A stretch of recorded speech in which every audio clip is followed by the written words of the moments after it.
before we move on, you said something very important, Curtis, which was the mission and the vision. When you are talent, one question that you may want to consider is, can you please give me specific examples of how, let's just say it's an agency, the agency lives its mission, lives its values, and lives its vision? And if they can't give you a clear answer, I'm just going to go ahead and, I mean, we all know the Canadian flag has some red in it. But that's one thing, because if you are going into a situation where they can't, number one, can't answer it, number two, can't demonstrate how they live it, then I would guess that that's not necessarily a place that you would lean into. Ronnie, going over to you.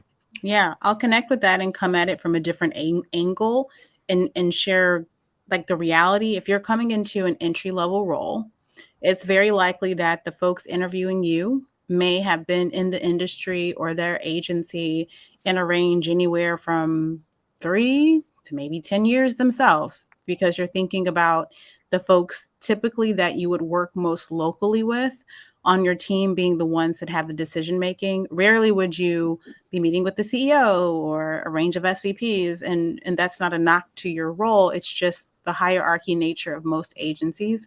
Unless they're independent shops or smaller, that can vary.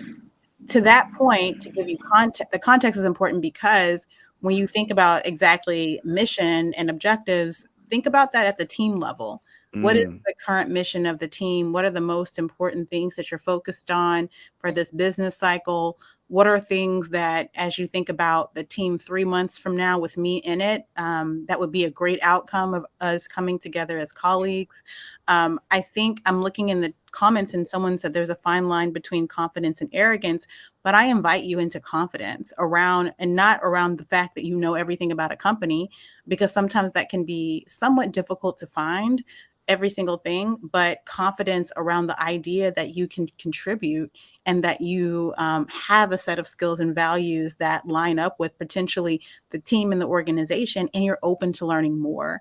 I think arrogance comes in assuming that you know everything and not just relaxing your shoulders a bit and being a whole human. I've had a chance to sit with so many folks who are in college and in a collegiate atmosphere, and sometimes it feels like a switch flips once they leave college into the corporate world, and they forget some of that, I would call it swag even, that they've had in college.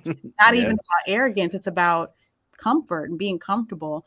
I will say entry level in some corporate spaces might feel like college 2.0 because it's youthful and fun.